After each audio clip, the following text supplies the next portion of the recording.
Hello साथियों, welcome to ji chills. आप सभी को विक्रम का नमस्कार। रूस के दिल मास्को में जब प्रिमाकोव रीडिंग्स के मंच से विदेश मंत्री सरगेई लावरोव ने ये ऐलान किया कि रूस इंडिया चाइना की ट्रोइका दोबारा लौट रही है, तो वॉशिंगटन की दीवारें तक कांप उठीं। यही तो वो गठजोड़ है जिसे 1990 के दशक में येवगेनी प्रिमाकोव ने बिना किसी पश्चिमी दबाव के खड़ा किया था। एक ऐसा त्रिकोण जो अगर सक्रिय हो जाए तो न केवल अमेरिका की चालों को काट सकता है, बल्कि पूरी वैश्विक सत्ता संरचना को उल्टा कर सकता है। और यही वह खबर है जो डोनाल्ड ट्रंप के गाल पर करारा तमाचा बनकर गूंजी है। अभी कुछ ही दिन पहले उन्होंने भारत के खिलाफ बयान दिए थे। पाकिस्तानी जल्लाद मुनीर के साथ बैठकर खाने की थाली सजाई थी। उन्हें लगा था कि भारत खामोश रहेगा, लेकिन अब रूस की तरफ से जवाब आ गया है। ट्रोइका लौट रही है। अब अमेरिका को समझ आएगा कि भारत के खिलाफ साजिशें करना उन्हें कितनी भारी पड़ सकती है। 2020 की गलवान घाटी की झड़प के बाद यह मंच लगभग शांत था, लेकिन अब जब डेम चोक और डेप्सांग से सेनाएं पीछे हट चुकी हैं और लद्दाख सीमा पर तनाव घट चुका है, तब रूस ने संकेत दे दिया है, अब चुप्पी नहीं, अब चाल चलेगी। और यही तो हुआ जब अजीत डोभाल हाल ही में शंघाई सहयोग संगठन की बैठक के लिए चीन पहुंचे। वहां उन्होंने न सिर्फ चीन के विदेश मंत्री से, बल्कि रूस की सुरक्षा सचिव से भी गुप्त मुलाकातें की। इस मुलाकात के बाद अमेरिका के लिए वाकई बुरी खबर शुरू हो चुकी है, क्योंकि अगर ये तीनों देश भारत, रूस और चीन एक मंच पर आ गए तो अमेरिका और उसके पश्चिमी गुटों की आधिपत्य की कहानी इतिहास बन जाएगी। अब ट्रोइका लौट रही है। जहां एक तरफ पश्चिम डिक्टेट करेगा, वहीं यह पूर्वी गठजोड़ नया विश्व आदेश लिखेगा। और भारत अब वह मध्यस्थ नहीं, अब वह तीसरा कोना नहीं, अब वह अगुआ है, वह कूटनीति का धुरी है, वह शक्ति है जो अमेरिका की नींव तक हिला सकती है। मास्को में जब सरगेई लावरोव ने कहा कि बर्फ पिघल चुकी है, तो दुनिया को समझ आ गया कि रूस इंडिया चाइना की ट्रोइका वापसी अब सिर्फ कयास नहीं, एक रणनीतिक तूफान है। सोचिए, जब भारत, चीन और रूस जैसे तीन सभ्यताओं के मस्तिष्क एक टेबल पर बैठेंगे, तो न सिर्फ तेल और गैस के बाजारों में क्रांति आएगी, बल्कि technology transfer, digital security, defence strategy और मुद्रा व्यापार में भी पश्चिम की नींव हिल जाएगी। लेकिन यही तो डर है अमेरिका और यूरोप का, क्योंकि रूस हमेशा से चाहता रहा है कि भारत और चीन दोस्त बने, ताकि अमेरिका को काउंटर करने के लिए उसे एक भरोसेमंद धुरी मिल सके। लेकिन वॉशिंगटन और ब्रुसेल्स कभी नहीं चाहते कि ये तीनों एक मंच पर आए। इसी कारण अमेरिका अब 500% टैरिफ की धमकी देता है। पाकिस्तान जैसे मोहरे को भारत के सामने लाकर डराने की कोशिश करता है। कभी कश्मीर, कभी खालिस्तान, कभी मानवाधिकार, कोई ना कोई विवाद हवा में तैरता रहता है, ताकि भारत चीन की दूरी बनी रहे और ट्रोइका का सपना अधूरा रह जाए। लेकिन अब ट्रंप की साजिशें फेल हो रही हैं, क्योंकि जो भी डॉलर डिप्लोमेसी वो खेल रहे थे, वो अब ब्रिक्स के मैदान में भर कर गिर रही है। और भारत अब अमेरिका की धौंस में आने वाला नहीं है। लावरोव ने जो कहा वो सिर्फ शब्द नहीं थे, वो रणनीतिक धमाका था जो सीधे वॉशिंगटन और ब्रुसेल्स की दीवारों से टकराया। विश्लेषकों की माने तो ब्रिक्स पहले ही डॉलर को चुनौती देने की रणनीति बना चुका है। अब अगर ट्रोइका संवाद तेज होता है, तो ग्लोबल साउथ को एक नई कूटनीतिक मोटर मिल जाएगी, जो केवल अमेरिका और यूरोप के खिलाफ नहीं होगी, बल्कि एक न्यायपूर्ण, बहुध्रुवीय, गैर हस्तक्षेपकारी व्यवस्था की नई इमारत रखेगी। और भारत अब वह अमेरिका की उंगलियों पर नाचने वाला खिलाड़ी नहीं, बल्कि एक ऐसा रणनीतिक ब्रह्मास्त्र बन चुका है जो चाहे तो पूरब और पश्चिम दोनों को संतुलन में ला सकता है, या फिर चाहे तो अमेरिका के लिए चेकमेट की आखिरी चाल भी बन सकता है। अब अमेरिका के लिए अलार्म बज चुका है, क्योंकि ट्रोइका लौट रही है, और इस बार इतिहास पलटने के इरादे से। लेकिन आज मोदी का कद इतना ऊंचा हो चुका है कि ड्रैगन को अब स्टेज पर आना भी भारी लग रहा है। ब्रिक्स समिट से जिनपिंग का सनसनीखेज भागना भारत समेत पूरे दुनिया को चौंका रहा है। चीन की चालबाजियों से दुनिया भले वाकिफ हो, लेकिन आजकल बीजिंग की बौखलाहट कुछ और ही कहानी सुना रही है। शी जिनपिंग, जो हमेशा खुद को मंच का लीडर समझते थे, अब बैकफुट पर हैं। जी हां, ब्रिक्स की समर समिट, जो 6 और 7 जुलाई को रियो डी जेनेरो में होनी है, उससे शी जिनपिंग पूरी तरह गायब रहेंगे और उनकी जगह प्रीमियर ली क्या गाएंगे।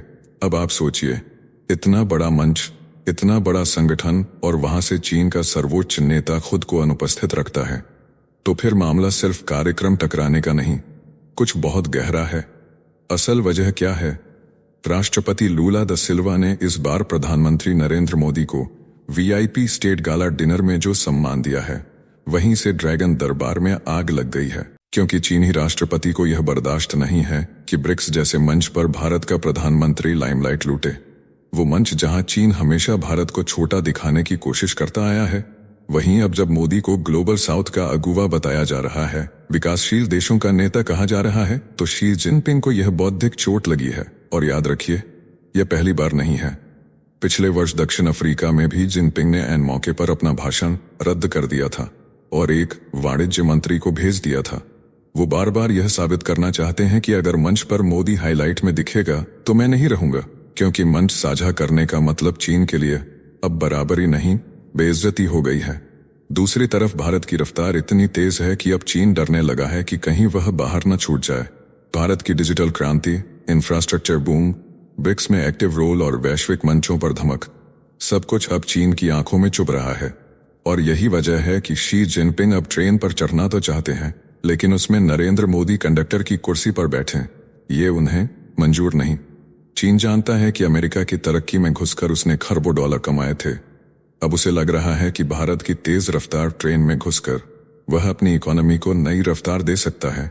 पर अहंकार इतना भारी है कि जहां मोदी का नेतृत्व दिखता है, वहां शी खुद को आउटसाइडर मान लेते हैं। और इसीलिए ब्रिक्स समिट से उनका गायब होना सिर्फ डिप्लोमेटिक मामला नहीं, यह चीन के मानसिक संघर्ष की पराकाष्ठा है। विशेषज्ञ कह रहे हैं, ब्रिक्स का इतिहास बदल रहा है। अब भारत सिर्फ सदस्य नहीं, नेता बन चुका है। और यही सच चीन को सबसे ज्यादा असहज कर रहा है। ब्राजील के राष्ट्रपति लूला ने तो जैसे समिट के लिए कूटनीति की सारी हदें पार कर दी थीं। नवंबर में ब्रासीलिया में रेड कार्पेट, मई में चीन जाकर दोस्ती का इत्र छिड़का, फरवरी में अपने सलाहकार सेल्सो आमोरिम को बीजिंग भेजा और चीनी विदेश मंत्री से कहा शी जिनपिंग की उपस्थिति अनिवार्य है। लेकिन जवाब में बीजिंग ने क्या कहा? उचित समय पर सूचना देंगे। अब पर्दे के पीछे जो कुछ हुआ वो पूरी दुनिया के लिए साफ है। जिनपिंग ब्रिक्स से खुद को दूर कर चुके हैं।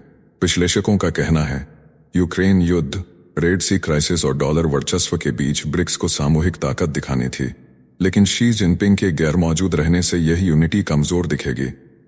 अब कैमरा प्रीमियर ली पर नहीं, मोदी और लूला की जोड़ी पर टिकेगा और वहीं से ग्लोबल साउथ में भारत को न्यू एज लीडर बनाने की मुहिम तेज होगी।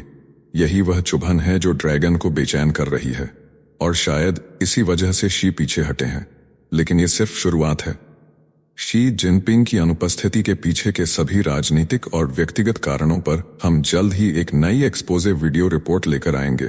चौंकाने वाली खबर यह है कि पुतिन भी इस बार रियो की धरती पर कदम नहीं रख पाएंगे, क्योंकि अंतर्राष्ट्रीय अपराध न्यायालय यानी इंटरनेशनल क्रिमिनल कोर्ट ने उन पर यूक्रेनी बच्चों के जबरन ट्रांसफर का आरोप लगाते हुए गिरफ्तारी वारंट जारी कर रखा है और ब्राजील उस रोम संविधि पर दस्तखत कर चुका है जिसके तहत पुतिन को कदम रखते ही गिरफ्तार करना पड़ता।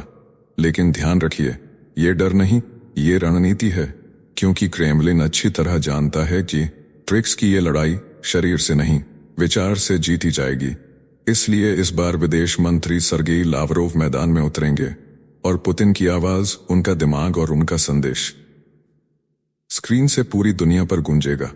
याद रखिए, पुतिन वही नेता हैं जिन्हें G7 से निकाला गया था।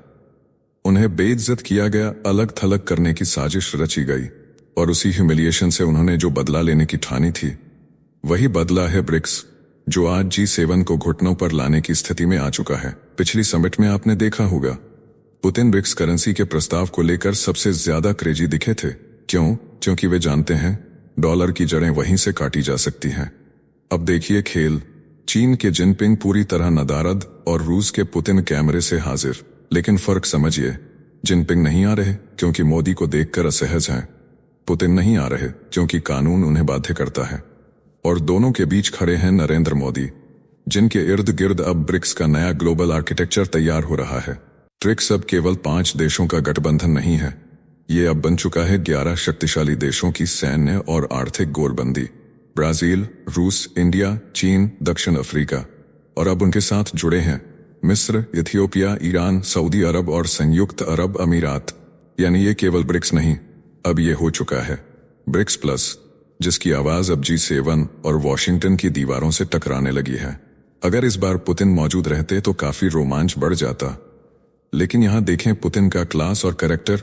वो ब्राजील की सॉवरेन इमेज को भी चोट नहीं पहुंचाना चाहते, क्योंकि यदि उनके कारण ब्रिक्स समिट में कोई ड्रामा होता तो पूरा पश्चिम मीडिया इसी मुद्दे पर टिक जाता और ब्रिक्स का असली एजेंडा दब जाता।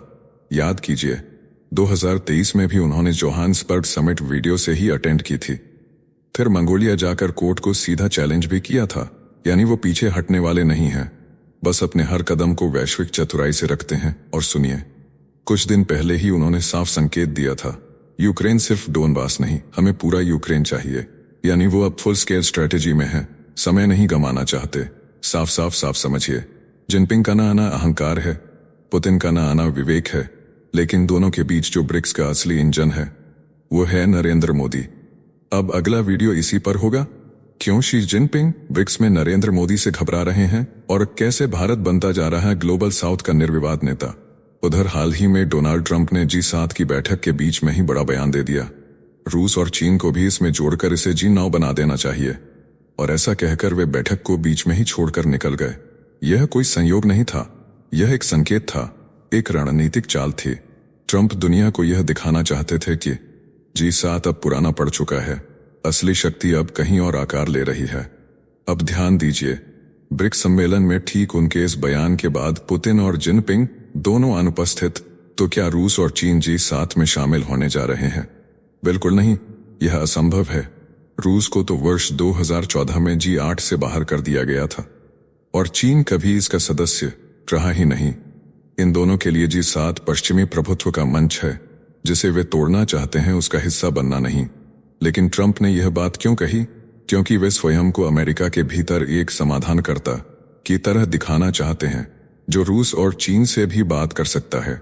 और शायद ब्रिक्स मंच पर मोदी की बढ़ती लोकप्रियता, ब्राजील के राष्ट्रपति लूला की खुली कूटनीति और यूक्रेन संघर्ष को लेकर अमेरिका की असमंजस भरी नीति से ट्रंप घबरा गए हैं।